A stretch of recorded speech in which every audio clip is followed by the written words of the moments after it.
¿Alguna vez has sentido esa ansiedad de tener un examen crucial a la vuelta de la esquina? Ya sabes, esa sensación de que te juegas el semestre en una hora. Uf, totalmente. Es esa mezcla de adrenalina y pánico. De hecho, me recuerda a lo que estaba revisando sobre esta clase de derechos humanos. Tienen el examen este próximo miércoles a las 7 de la noche. Y créeme, la clave para entrar, ese código VKRFZATRAP7, parece más el código de lanzamiento de un cohete que el de una clase. Es curioso que lo menciones, porque esa tensión del examen es una metáfora perfecta de lo que vamos a hablar hoy. Imagina que la vida real es ese examen constante, y a veces, el sistema te reprueba injustamente. ¿Qué haces entonces? ¿Cuál es tu código de acceso a la justicia cuando todo lo demás falla? Me encanta esa analogía, porque hoy no vamos a hablar solo de leyes frías en un papel. Vamos a hablar de los salvavidas. En el material que analizamos, se discutía algo fascinante, los sistemas de protección interna de los derechos humanos. Básicamente, ¿qué herramientas tienes tú, como ciudadano de a pie, cuando el Estado o alguien con poder decide aplastarte? Exacto. Y no son herramientas abstractas. El profesor mencionaba 4 pilares fundamentales. Y el primero es el famoso amparo. A ver, mucha gente escucha amparo en las noticias y piensa que es un tecnicismo aburrido. Pero en realidad, es un grito de auxilio, ¿no? Tal cual. Es un SOS. Imagínalo así. Estás en un laberinto burocrático. Un juez no te acepta una prueba. O peor aún, vas a una oficina pública a entregar una petición y el recepcionista, simplemente porque no le caíste bien o porque así no se hacen las cosas aquí, te dice que no te recibe el papel. Ahí es donde entra el amparo. Es la carta que rompe la baraja. Es increíble pensar que necesitamos una acción constitucional para algo tan básico como que te pongan un sello de recibido. Pero el texto lo dejaba claro. Hay instituciones donde ni a los propios empleados les reciben sus quejas. El amparo es ese freno de emergencia que dice, un momento, aquí se están violando derechos fundamentales, detengan todo. Y lo más triste, pero necesario, es que el amparo debe tener prioridad sobre cualquier otro proceso. ¿Por qué? Porque estamos hablando de la vida, de la igualdad, del patrimonio. Si no arreglas eso primero, el resto del juicio es una farsa. Pero luego tenemos el segundo pilar, que es quizás el más físico, el más visceral, la exhibición personal. Ese me impactó mucho, porque su nombre técnico suena suave, pero su realidad es cruda. Es el habeas corpus, es decir, ¿dónde está el cuerpo? Se usa cuando alguien está detenido ilegalmente, claro, pero también cuando, estando preso legalmente, está sufriendo vejámenes. Y aquí tocamos un punto sensible, las cárceles. El documento mencionaba algo muy cierto. En prisión impera la ley del más fuerte, ver, oír y callar. Pero, ¿recuerdas lo que sentimos durante los encierros del COVID? ¿Cómo olvidarlo? Estábamos en nuestras casas, con internet, con comida, y aún así sentíamos que nos volvíamos locos por no poder salir a partir de las 5 de la tarde. Exacto. Ahora imagina eso, pero en una celda hacinada, donde tu integridad física corre peligro cada minuto. La exhibición personal está ahí para decir, aunque hayas cometido un error, sigues siendo un ser humano. No pierdes tu humanidad por perder tu libertad. Es un recordatorio poderoso. Y luego pasamos a los otros 2 sistemas, la inconstitucionalidad y la Procuraduría de los Derechos Humanos, la PDH. La inconstitucionalidad es como una batalla de titanes, ¿verdad? Cuando una ley pequeña quiere contradecir a la Constitución. Sí, es David contra Goliat, pero aquí Goliat, la Constitución, siempre debería ganar. Si una ley ordinaria dice algo que viola tus derechos fundamentales, planteas una inconstitucionalidad para expulsar esa norma o para que no se te aplique. Pero quiero detenerme en la PDH, la Procuraduría. La institución noble, como la llamaban. Así es. Y es noble porque es accesible. No necesitas ser abogado para ir allí. Si te están haciendo bullying, si te niegan el derecho a la salud, si hay hambre, la PDH está para investigar y señalar moral y políticamente al agresor. Incluso han logrado la destitución de ministros. Es el defensor del pueblo en su estado más puro. Pero aquí viene el giro dramático de la conversación. Tenemos todas estas herramientas maravillosas. Amparo, exhibición personal, la PDH. Todo suena perfecto en la teoría. Pero luego entramos en el terreno pantanoso de la jerarquía de las leyes. El famoso artículo 46 versus el 204. ¡Ah! El gran debate jurídico. Aquí es donde la cosa se pone filosófica. Por un lado, la Constitución dice, yo soy la jefa suprema, nadie está por encima de mí.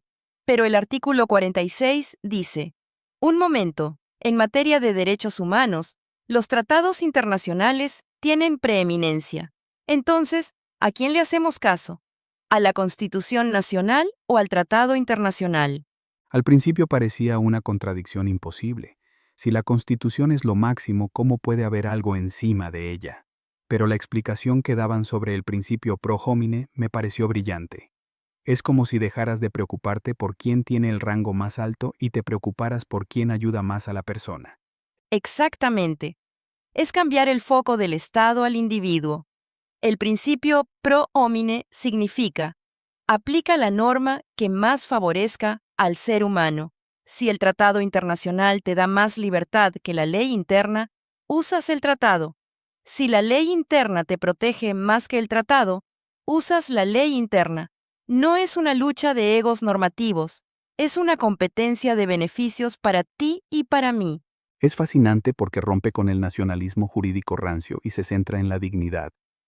Pero, y aquí viene el pero gigante, todo esto choca con la realidad. En la discusión que analizamos, salieron temas muy duros sobre la cultura en las instituciones públicas. Hablaban de la militarización de ciertas secretarías. Ese fue un punto crítico. Mencionaban cómo, en algunas instituciones civiles, se ha contratado a militares retirados que traen una mentalidad de conflicto armado. Tratan a los civiles, a los profesionales, con una jerarquía y una rudeza que no tiene lugar en una democracia.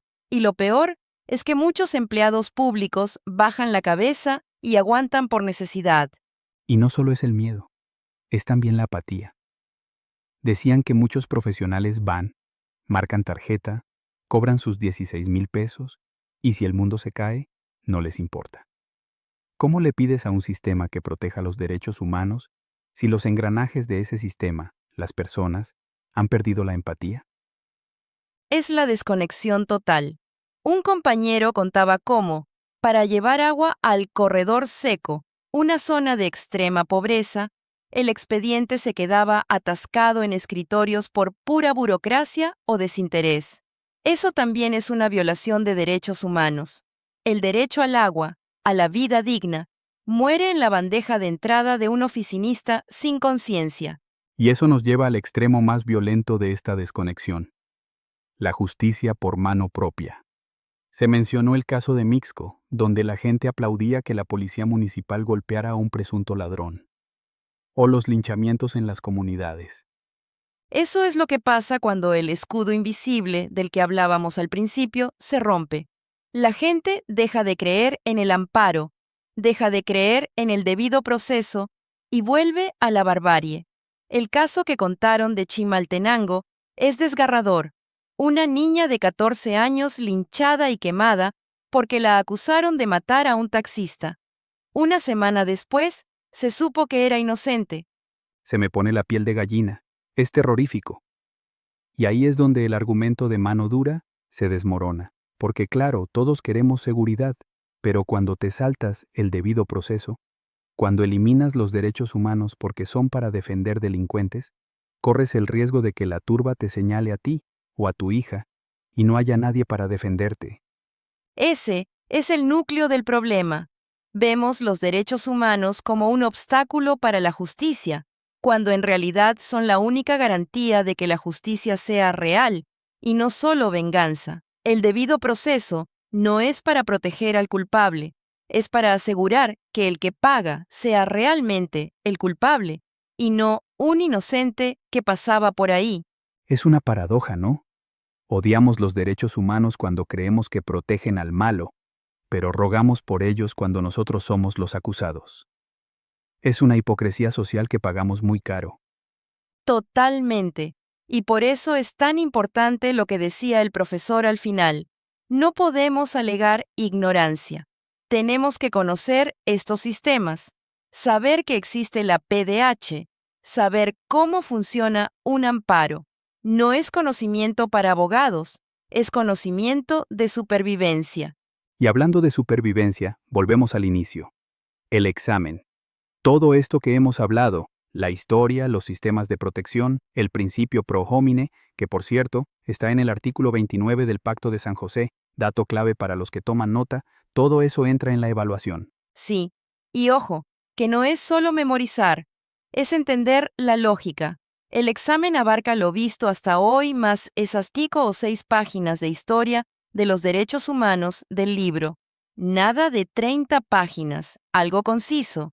Y después del examen del miércoles, hay un respiro hasta el 28 de agosto. Un respiro necesario. Y luego, en septiembre, empiezan las exposiciones, que por cierto me pareció un detalle interesante. Quieren ver quién trabaja y quién no. Máximo 2 personas exponiendo por grupo. Ahí es donde se ve quién realmente entendió el tema y quién solo puso el nombre en la carátula. Risas, clásico. La justicia divina del trabajo en grupo. Pero mira, para cerrar, me quedo con una reflexión que surgió en la charla. El idealismo versus la realidad. Las leyes son ideales. La Constitución es un poema de buenas intenciones. La realidad es dura, con extorsiones, corrupción y violencia. Pero eso no significa que debamos tirar la toalla. Al contrario, significa que el trabajo del ciudadano, y especialmente del futuro profesional, es construir el puente entre ese idealismo y la realidad. No sirve de nada saber qué es el pro homine si cuando eres funcionario tratas mal a la gente. La verdadera protección de los derechos humanos empieza en la ventanilla de atención al cliente, en el trato al vecino, en no aplaudir cuando golpean a alguien sin juicio. Tienes toda la razón. Los derechos humanos no son un regalo del Estado, son una conquista diaria. Y a veces esa conquista es tan simple como tramitar un expediente a tiempo para que alguien tenga agua, o tan compleja como detener a una turba furiosa. Así es. Nos quedamos con esa tarea pendiente. No solo estudiar para el examen del miércoles, código VKR Praten de 7, todo minúsculas, no lo olviden, sino estudiar para no ser parte de la barbarie. Una gran conclusión. Gracias por desmenuzar esto conmigo. A veces, entre tanto artículo y código, se nos olvida que estamos hablando de personas de carne y hueso. Siempre es un placer y mucha suerte a todos los que se enfrentan a la hoja en blanco este miércoles. Recuerden, el conocimiento es su mejor amparo. ¡Hasta la próxima! Nos vemos. No olvides suscribirte a nuestro canal Grupo Ángeles Orx.